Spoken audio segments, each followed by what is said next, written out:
फिर हमने लैम्डा की वैल्यू को फाइंड करने के बाद क्या करना है कि इस सिस्टम को हमने सॉल्व करना है। कैसे सॉल्व करना है? या तो इस सिस्टम को हमने सॉल्व करना है गॉस एलिमिनेशन मेथड से, या इसको सॉल्व करना है गॉस जॉर्डन मेथड से। तो सबसे पहले first we have to find the value of lambda. तो लैम्डा की वैल्यू को फाइंड करने के लिए हमें क्या करना पड़ेगा कि सबसे पहले जो गिवन सिस्टम होगा वहां पर जो हमारे पास जो कोएफिशिएंट मैट्रिक्स बनेगा उस कोएफिशिएंट मैट्रिक्स का हमने डिटरमिनेंट फाइंड करना पड़ेगा। क्यों फाइंड करना पड़ेगा? क्योंकि उसने क्वेश्चन के अंदर ये मेंशन किया है कि हमारे पास जो सिस्टम है वो हमारे पास आ जाता है जो सिस्टम है इसमें जो सॉल्यूशन है वो नॉन ट्रिवियल सॉल्यूशन है। यानी कि नॉन ट्रिवियल सॉल्यूशन के लिए ये कंडीशन थे a system is said to be a non trivial solution, यानी कि ऐसा सॉल्यूशन जो हमारे पास अदर देन 0, यानी कि अदर देन 0 से मुराद ये है कि हमारे पास कोई ना कोई नॉन जीरो सॉल्यूशन होगा जिसमें हमारे पास सम वेरिएबल की कुछ ना कुछ वैल्यूज होगी, यूनिक वैल्यू होगी। तो इस तरह के सिस्टम को हम नाम देते हैं नॉन ट्रिवियल। या दूसरी कंडीशन हमने नॉन ट्रिवियल के लिए ये की थी कि अगर हमारे पास मैट्रिक्स है उस मैट्रिक्स का अगर हम डिटरमिनेंट लें और वो डिटरमिनेंट इक्वल टू 0 के इक्वल आ जाए तो इस तरह के सिस्टम को भी हमने नाम दिया था नॉन ट्रिवियल सॉल्यूशंस का। तो सबसे पहले हमने हमारे पास एक सिस्टम है, इस सिस्टम को हमने कन्वर्ट करना है और इस सिस्टम को हमने राइट करना है मैट्रिक्स की फॉर्म में। यहां पर सिस्टम दिया गया है x1 5x2 3x3 5x1 x2 lambda time x3 और x1 2x2 lambda time x3 0 है। तो सबसे पहले हम क्या करेंगे, जो गिवन सिस्टम है इस सिस्टम को हम मैट्रिक्स की फॉर्म में लिखेंगे। तो ये हमारे पास आ जाता है मैट्रिक्स की फॉर्म में सिस्टम को लिख लिया है। ये जो मैट्रिक्स है इसको हमने नाम दिया था कोएफिशिएंट मैट्रिक्स का। इसी तरह ये जो x1 x2 वैल्यू है x3 इसको हमने नाम दिया था मैट्रिक्स x का, जिसको हम नाम दिए वेरिएबल मैट्रिक्स का, और ये नाम दिया जो लास्ट राइट हैंड साइड में हमारे पास आ जाती है 0 0, और इसको हमने नाम दिया था कांस्टेंट मैट्रिक्स का। तो सबसे पहले first we have to find the value of lambda. Lambda की वैल्यू को फाइंड करने के लिए हमें क्या करना पड़ेगा, जो मैट्रिक्स ए है इसका हमें डिटरमिनेंट लेना पड़ेगा। डिटरमिनेंट लेंगे तो यहां पर ये सामने मैट्रिक्स ए लिख दिया। अब इसको हम एक्सपेंड कर रहे हैं रो 1 से। इसी तरह इसको आप डिफरेंट वे से एक्सपेंड कर सकते हैं। डिटरमिनेंट को एक्सपेंड करने के 6 डिफरेंट वे हैं। तो मैं इसको एक्सपेंड कर रहा हूं फर्स्ट रो 1 से। रो 1 से एक्सपेंड करूंगा तो यहां पर मैंने ये लाएंगे फर्स्ट एलिमेंट a11 से मुराद ये है कि आप ये वाली रो और ये वाला कॉलम छोड़ दें, ये वाली रो और ये वाला कॉलम छोड़कर बाकी जो लेफ्ट ऑफ एलिमेंट है ये वाली आप यहां पर लिख दें इस डिटरमिनेंट के अंदर। तो यहां पर लिख दिया 1 लैम्डा 2 लैम्डा, ये आ जाता है। फिर आ जाता है -5 को फैक्टर का आ जाता है। -5 से मुराद ये है -5 आ जाता है, इससे मुराद ये है कि a12 है। a12 से मुराद ये है कि फर्स्ट रो सेकंड कॉलम, ये आ जाती है फर्स्ट रो है और ये आ जाता है सेकंड कॉलम है। फर्स्ट रो और सेकंड कॉलम को छोड़कर बाकी लेफ्ट में एलिमेंट लिख दें। तो यहां पर कौन से एलिमेंट मार्क करेंगे, हमारे पास 5 लैम्डा 1 लैम्डा ये हमने साथ लिख दिया है। फिर आ जाए यहां पर 3 एलिमेंट की बात करते हैं a13 से मुराद ये है कि फर्स्ट रो और थर्ड कॉलम को छोड़कर बाकी आप लेफ्ट ऑफ एलिमेंट लिख दें। तो यहां पर देख लें ये फर्स्ट रो है और ये आ जाता है थर्ड कॉलम है। फर्स्ट रो और थर्ड कॉलम को छोड़कर बाकी हमारे पास जो लेफ्ट ऑफ एलिमेंट बच जाते हैं 5 1 1 2 है, तो वो हमने यहां पर लिख दिए हैं 5 1 और 1 2 आ जाते हैं। फिर हम क्या करेंगे, इसको सिंपलीफाई करेंगे। सिंपलीफाई किया है तो यहां पर आ जाएगा लैम्डा, ये माइनस हम फॉर्मूले का माइनस आ जाएगा, माइनस माइनस प्लस तो लैम्डा प्लस 2 लैम्डा आ जाएगा। इसी तरह -5 अपनी जगह पे 5 लैम्डा, ये माइनस फॉर्मूले का माइनस आ जाएगा प्लस, और ये प्लस लैम्डा आ जाएगा। यहां पर 3 5 2 10 और 1 1 10 माइनस आ जाएगा। लैम्डा प्लस 2 लैम्डा आ जाएगा 3 लैम्डा के, और यहां पर 5 लैम्डा प्लस लैम्डा आ जाएगा 6 लैम्डा, और 10 -1 करेंगे तो ये हमारे पास आ जाएगा 9 के। 3 लैम्डा 5 6 30 लैम्डा, और यहां पे 3 9 27 आ जाता है। -27 लैम्डा प्लस 27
अगेन चलते हैं एलिमेंट्री रो ऑपरेशन के हमारे पास बेसिक 3 स्टेप्स होते हैं।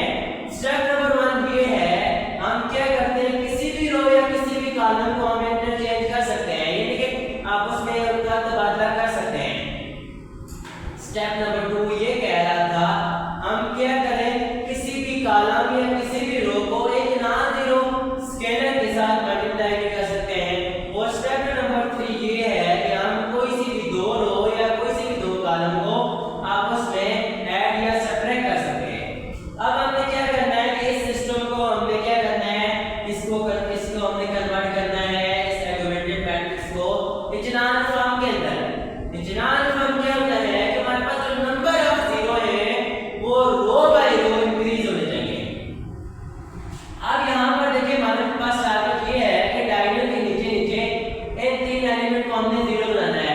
5 और 2 को इनको जीरो बनाने के लिए हमें एलिमेंट्री रो ऑपरेशन का यूज करना पड़ेगा। अब यहाँ पर देखें फर्स्ट एलिमेंट इसको हम लीडिंग एलिमेंट का हमने नाम दिया था ये 1 है। 1 से मराद ये है कि नॉन जीरो नंबर्स है, नॉन जीरो नंबर्स है, तो इससे नीचे हमने नंबर ऑफ जीरो को क्या करना है रो बाय रो इंक्रीज करना है। अगर यहाँ पर हमने 1 इधर एक जीरो बनाना है तो इसका मतलब है यहाँ पर हमें 2 जीरो बनाने पड़ेंगे। तो यहाँ पर देख लें, अब यहाँ पर इस एलिमेंट को A2 1 को जीरो बनाने के लिए अब यहाँ पर देखिए कौन सा कॉलम है, फर्स्ट कॉलम है। जब भी हमने फर्स्ट कॉलम के अंदर जीरो बनाना हुआ तो हम ऑलवेज यूज करेंगे रो 1 का, यानी कि इस रो 1 का। तो यहाँ पर लिख दिया कि रो 2 के अंदर यहाँ पर जीरो बनाना था, फिर कौन सी रो यूज करेंगे, रो 1 यूज करेंगे। अब यहाँ पर लिख दिया 5 टाइम बाद जब रो 1 को हम 5 के साथ मल्टीप्लाई करेंगे तो यहाँ पर 5 - 5 आएगा, तो तब हमारे पास आंसर जाके क्या बनेगा 0 बनेगा। तो यहाँ पर आपने क्या किया है कि रो 2 में से रो 1 को माइनस कर दिया है, साथ हमने क्या किया कि रो 1 को 5 के साथ मल्टीप्लाई कर दिया है। इसी तरह हमने यहाँ पर 1 की जगह 0 बनाना है 3 वाले एलिमेंट को, तो यहाँ पर हमने क्या करना है रो 3 1 के अंदर अगर हमने 0 बनाना है यहाँ पर इस एलिमेंट की जगह तो क्या करेंगे रो 3 में से रो 1 को सिंपल क्या करेंगे माइनस कर देंगे। तो यहाँ पर ये सिंपलीफाई किया गया है कि रो 2 हमने पहले रो 2 के अंदर 0 बनाना है तो 5 1 - 5 0 आ जाता है। रो 1 को 5 के साथ मल्टीप्लाई करेंगे तो 5 - 5 5 5 are 25 5 3 are 15। नीचे वाले की साइन हम चेंज करेंगे, प्लस है तो माइनस हो जाएगा और माइनस है तो प्लस हो जाएगा। 5 - 5 0 1 - 25 - 24 -1 - 15 तो -16 हो जाएगा। 0 - 0 तो हमारे पास जो रिजल्टेंट रो बनेगी वो हमारे पास आ जाती है। इस ऑपरेशन से हमारे पास ये बन जाती है 0 - 24 और आ जाएगा -16 आ जाएगा। अब यहाँ पर देखिए इधर 0 बनाना है तो रो 3 में से रो 1 को माइनस करेंगे, रो 3 हमारे पास आ जाती है 1 2 1, ये आ जाती है 1 2 1 और 1 5 3 है, माइनस करेंगे साइन चेंज करेंगे तो माइनस हो जाएगा, प्लस है तो माइनस हो जाएगा तो 1 - 1 करेंगे 0 2 - 5 करेंगे -3 1 - 3 करेंगे तो -2 आ जाएगा। हमारे पास जो रिजल्टेंट रो बनेगी वो हमारे पास ये बन जाती है। यहाँ पर आप देखें 0 - 3 तो -2 आ जाएगा, ये तो 0 हो जाएगा। अब यहाँ पर देखें, अब यहाँ पर हमने 0 बनाना है, कहाँ पर बनाना है रो 3 के अंदर इस एलिमेंट को -3 को हमने 0 बनाना है। जब भी हमने सेकंड कॉलम के अंदर 0 बनाना है in order to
infinitely many instructions आएंगे। अब टी को हम वैल्यू देते जाए रियल नंबर्स है। अब रियल नंबर्स क्या होता है कि जो हमारे पास हो रैशनल और इरैशनल के यूनियन होते हैं। तो इसके बीच में आप देखिए आपको इनफाइनाइट नंबर्स मिलेंगे। इनफाइनाइट नंबर्स मिलेंगे तो यहां पर आप टी की जगह पुट करें तो you will get infinite value of that system. अब यहां पर फ्रॉम रो 2 से देखिए। अब यहां पर देखिए फॉर नॉन ट्रिवियल सिस्टम के लिए हमने क्या किया है, सपोज किया है कि हमारे पास जो एक सॉल्यूशन आया है वो क्या है, नॉन जीरो है। ये टी सब सॉल्यूशन है और ये क्या है, नॉन ट्रिवियल है। और ये हमने क्या किया है, सपोज किया है। अब यहां पे रो 2 में आ जाए तो -24x2 -16x3 आ जाएगा। तो x3 की वैल्यू उठा के यहां पे टी पुट करेंगे तो -16 उधर जाके +16 टी हो जाएगा। तो यहां पर आ जाएगा 24 के जो डिवाइड करेंगे 2 के टेबल के साथ काट करें तो -2/3 टी हो जाएगा। इसी तरह अगर आप रो 1 के अंदर आ जाए x1 + 5x3 2 + 3x3 = 0 हो जाएगा। तो ये इक्वेशन बन जाएगी। अब यहां पर हम क्या करेंगे, x2 और x3 की वैल्यू को पुट करेंगे जो हमने ये फाइंड की है। और ये x2 की जो हमने सपोज की थी इसको इस इक्वेशन के अंदर पुट करेंगे, इसको सिंपलीफाई करेंगे तो यहां पर ये वैल्यू पुट की है। यहां पर x2 की जगह हमने पुट किया है -2/3 और x3 की जगह t पुट किया है। अब यहां से इन वैल्यू को इक्वेशन के राइट हैंड साइड शिफ्ट करेंगे तो ये माइनस इधर आके प्लस हो जाएगा, ये प्लस है तो माइनस हो जाएगा। यहां से t को बाहर कॉमन ले लिया है, फिर यहां पर एलसीएम लिया है, एलसीएम लिया है 3 एलसीएम आया है। 3 को 3 के साथ मल्टीप्लाई करेंगे 9 आ जाएगा, 10 - 9 करेंगे तो 1 आ जाएगा, ये आ जाएगा 1/3। तो ये x की वैल्यू आ जाती है 1/3 आ जाती है। सो यहां पर x1 की वैल्यू आ जाती है, x1 की वैल्यू हमारे पास यहां पर आ जाती है 1/3 टी आ जाती है, 1/3 टी। x2 की वैल्यू आती है हमारे पास हो -2/3 और x3 की वैल्यू आ जाती है t आ जाती है। अब ये t